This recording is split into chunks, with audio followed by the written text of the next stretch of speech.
Good afternoon. Several months ago, Jane shot me an email and asked if I would consider speaking at your Serra luncheon and meeting, and I said, yeah. And I said, about what? And she gave me some options, and one of them was telling my vocation story. And on my way up here, I realized, I don't think I've told my vocation story for over 10 years. I hope I remember it, but I do remember it. But before I share with you my story on how I'm standing up here in front of you today, I want to thank you, because one of my vivid memories of my time in seminary actually happened right here at Tom O'Leary at this country club. So every when we'd come home for our Christmas break, we always there was some kind of Serran meal here. And I remember 5 years sitting in these very tables. And the vocation director would introduce us and so on and so forth. And a lot of people said, that's the old one. He's the old guy. But I want to thank you for your prayers. Thousands and thousands of people, right? Millions probably all over the world praying for vocations. And so what you guys are doing is like critical work, because we need prayers. Like, it took me a long time to respond. I'm a late vocation. You'll hear that in a little bit. I'm convinced that just prayers really helped me finally say yes. So I'm going to start with a little background. I grew up on a family farm northeast of Dickinson, about 10 miles. A great life on our farm. Had 3 siblings. Went to Catholic schools in Dickinson. A devout Catholic family. My mom and dad just lived the faith, and that's all we knew. And we lived the faith and loved the faith. And but I didn't. The first time I thought about the priesthood is when I was a senior in high school. I was young in my class. I was 17, and my home parish was St. Pat's in Dickinson. And Father Kaz Pollock, who was my pastor at the time, once or twice a year he would have people, as the collection basket would go around, he would have people drop names of those they thought would be a good priest, deacon, or sister. And he let me know after that had happened that my name was in there several times, and just said, hey, Russ, multiple people in our parish think you would be a good priest. And that put it on the radar screen for me. I was so not ready, but it put it on the radar screen. So I was 17 when I graduated. After graduation, I went to Dickinson State for 4 years. Was in track there, helped my mom and dad on the farm a lot. And then once I graduated, my first job was I started selling insurance for Prairie Insurance in Dickinson. Don Warner, who was the then owner, I coached his daughter in basketball. And he knew I had just graduated, saw him at a trade show, and he says, hey, what are you doing now? And I just said, I'm going to be looking for a job. He said, you should come to work for me. And I thought, boy. That's kind of what I thought. But he persevered, and he called me multiple times, said, just come in and talk. Anyway, long story short, I went to work for him.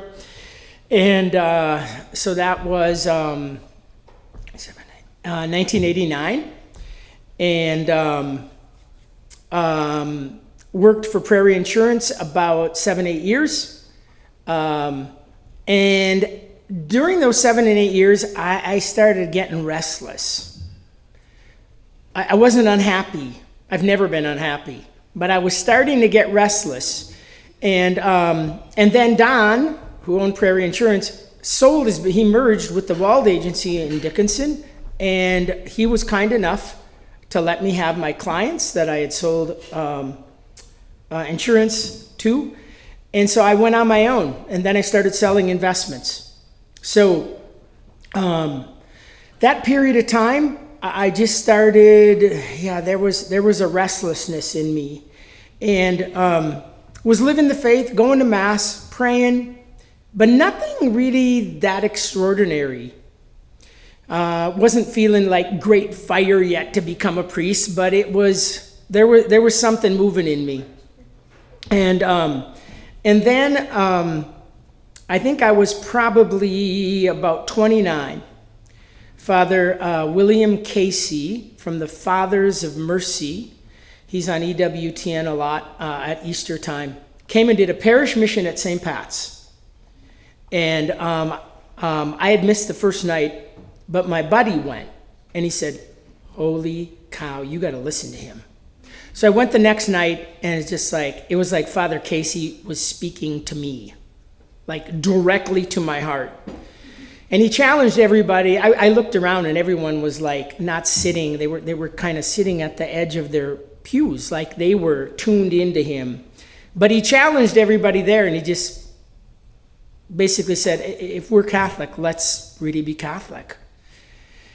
And that just kind of lit a fire for me. And so I went to the rest of the night's missions. And then the next week, he was at St. Wenceslaus in Dickinson. So I went to hear all of his talks again.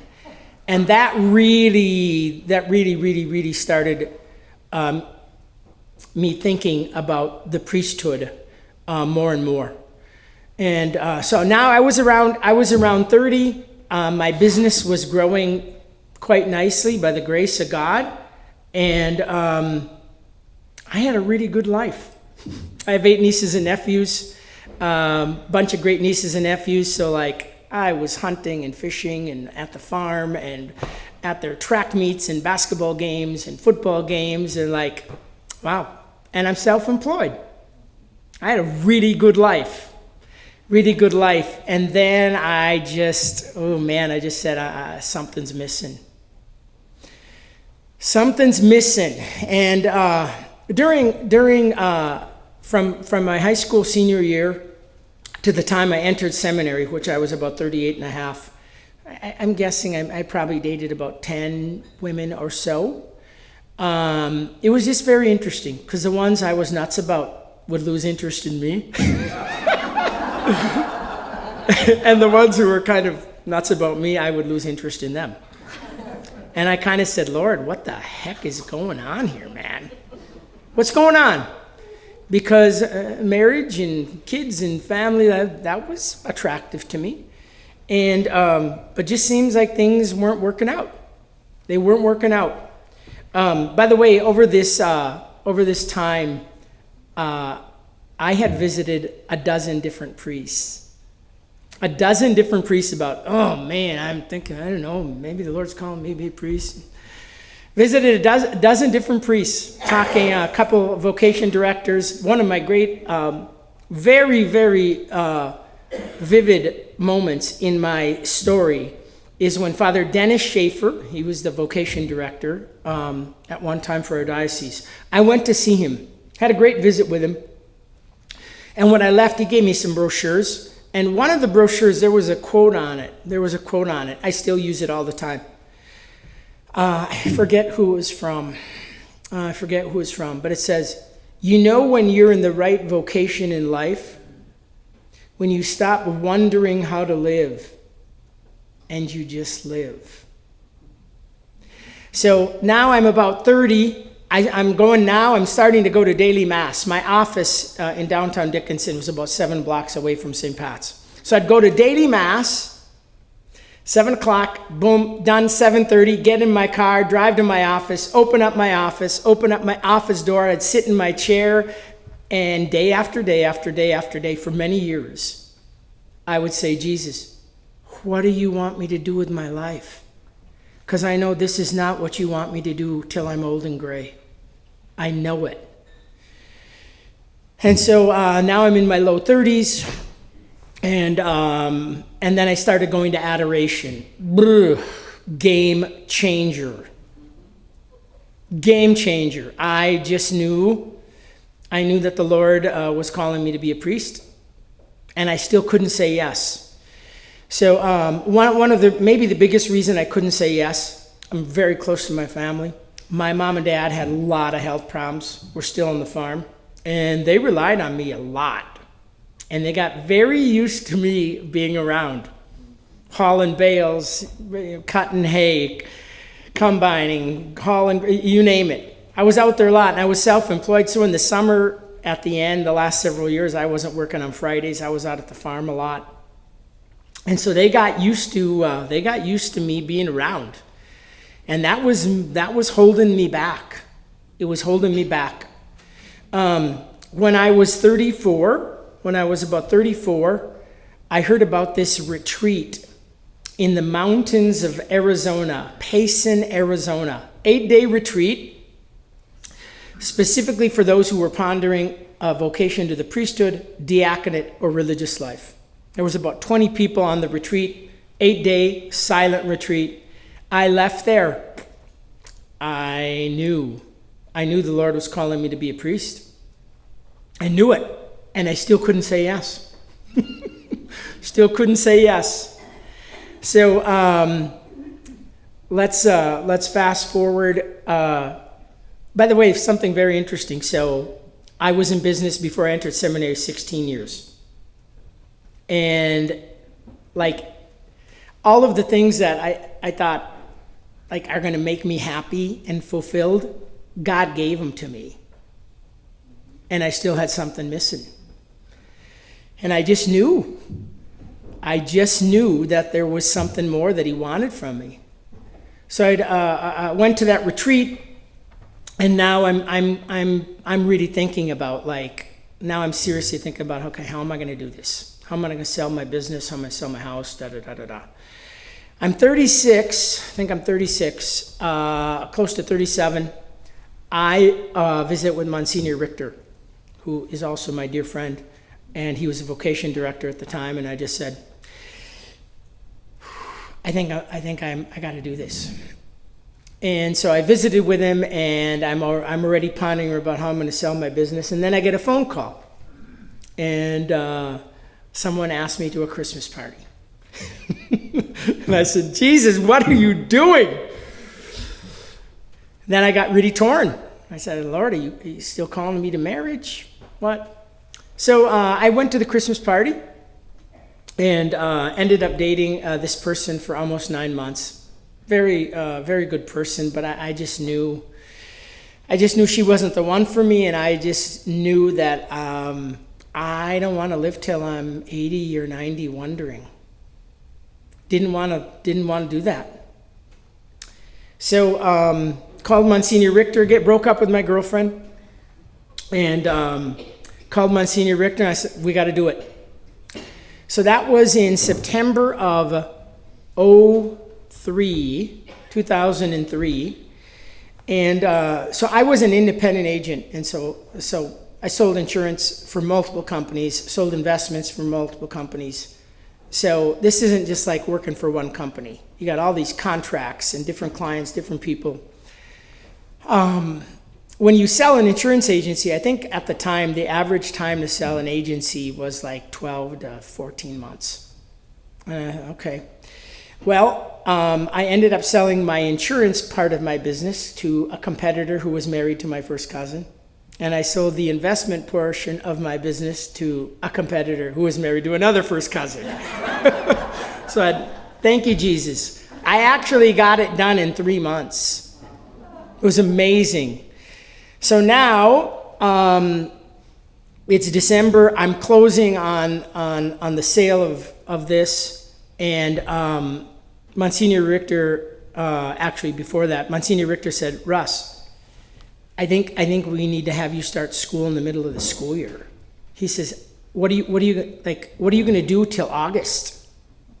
Just sit around? And I said, that's the last thing I want to do. It's the last thing I want to do. So he had me set up to start in the middle of the school year, the second semester. I ended up going to Kenrick Seminary in St. Louis, Missouri. And so on beginning of January, I closed on my businesses. Sale of my businesses. And I was scheduled, I think January 4th, 5th, 6th, to go down and get interviewed by the rector. That's what happens. So you're not only accepted by a bishop in a diocese, then a seminary has to accept you. So I was scheduled to go down, I think January 4th, 5th, 6th, to get interviewed. And I had so much paperwork. And I called Monsignor Richter. I said, Monsignor, if I don't get all of this, I was supposed to start school January 11th, I think. I said, if I don't get all this done, I got to take it with me. I said, that is the last thing I want to do. I'm ready to leave this. And I said, I just don't want to take it with me. So Monsignor Richter called Kenrick Seminary, and he spoke to the rector, Monsignor Ted Wojcicki, who this day is still my good friend. And he said, Monsignor, here's the deal. I got this older guy, and he's selling his business. He's got all this work to do. I know you're scheduled to interview him in 2 days. He said, but would you take my word that he's something like he's not an axe murderer or something like that? I don't know what Monsignor said to Monsignor Wojcicki, but Monsignor said, yeah, the Diocese of Bismarck already had a relationship with Kenrick Seminary, and Monsignor Wojcicki said, yeah, send him down. So I got my paperwork done. I think it was January 10th. I got together with my family, and we had pizza with my nieces and nephews, my mom and dad. And the next morning, I drove out of Dickinson, got into my car, and I bawled like a baby till New Salem. Remember it like yesterday. You know, my dad had 5 heart attacks, 2 bypass surgeries already. You know, just like, okay, am I going to see him alive again? Mom had some health problems too. So drove down 1,100 miles to St. Louis, Missouri. Never been there. Don't know diddly about seminary. One of my brother priests, now he's a brother priest, just said, Russ, we're praying for you. He says, seminary can be really, really hard. I was like, thanks a lot. And, you know, I was 38 and a half. I'd been out of school 20 years, you know. So what do? You start taking tests. You write papers and footnotes, and yikes, it just stretches you. Anyway, I remember this like yesterday. Drove down to St. Louis, Missouri. I got there in an evening, and you pull up to Kenrick. It's got this beautiful tower and these wings, and so I parked my car, and I grabbed a few of my bags, and walked into this beautiful entrance, and there was a hall to my right, there was a hall to my left, and I heard some some noise to my right, and that was where the refectory was, so guys were eating supper. And I looked around, and I looked up, and I said, what on God's green earth have you just done? Actually, what I said is way more colorful than that, but this is a family-friendly environment. So that started my seminary. Started in the middle of the school year. I had an undergraduate degree. I had a degree in business, so I didn't have to worry about getting undergrad, but I had to take philosophy. So if you know me, I'm not like, I don't consider myself a scholar. I think I'm a really practical person, but I had to take philosophy. And boy, my first year and a half, it was hard, because that's not how I'm wired. It's not how I'm wired. And so because I started school in the middle of the school year, I didn't take the philosophy courses in the right order. The last philosophy course that you're supposed to take to get a degree is called metaphysics. That was my first class. I 2 weeks into the class, I had a great instructor. He was a Dominican. Studying to be a Dominican priest. He's now a Dominican priest, and he's with some of you know Father Jordan Schmidt. They're together. But anyway. His name is James Brent. After 2 weeks, I went to see him and I said, Mr. Brent, there's very little I'm understanding here. It was deep and dense.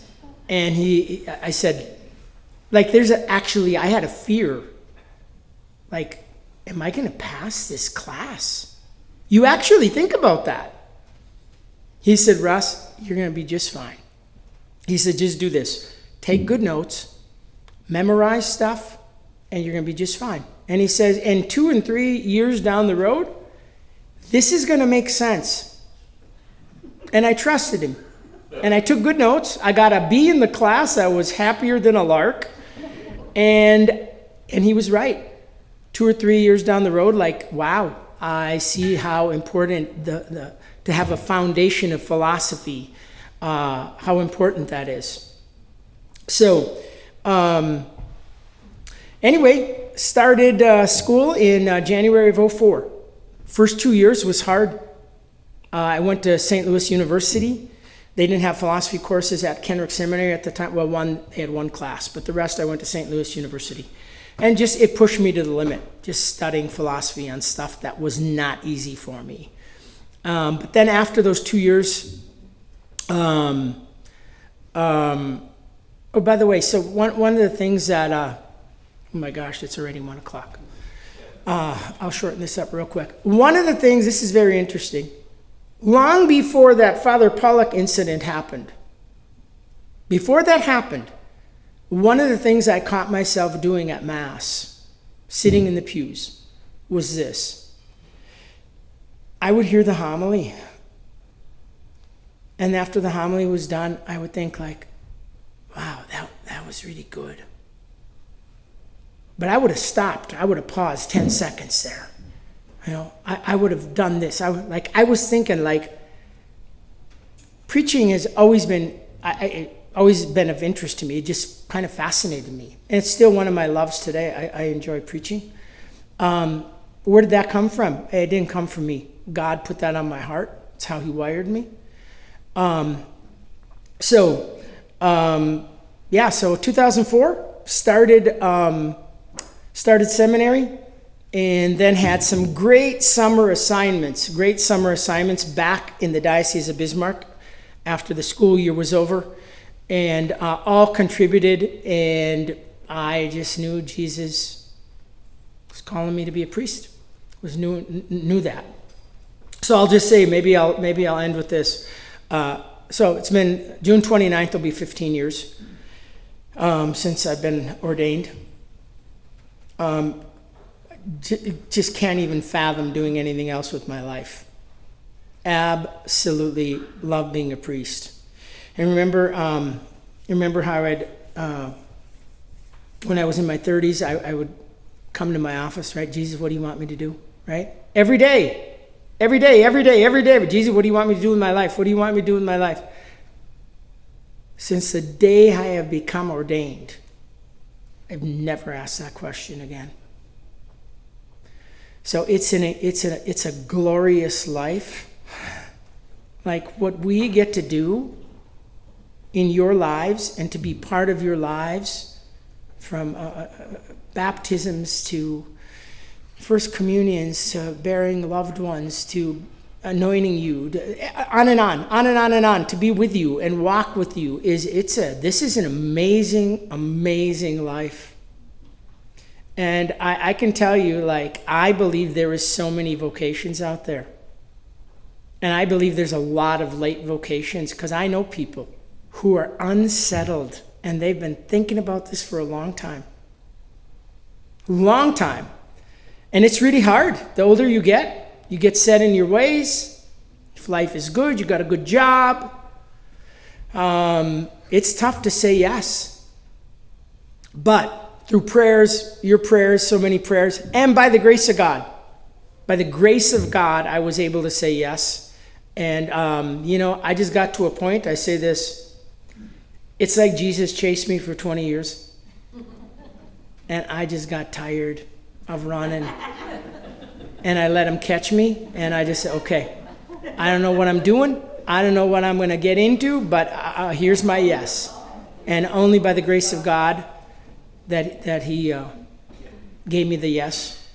So again, I want to thank you for all your prayers over the years and all the great work you do. So thank you.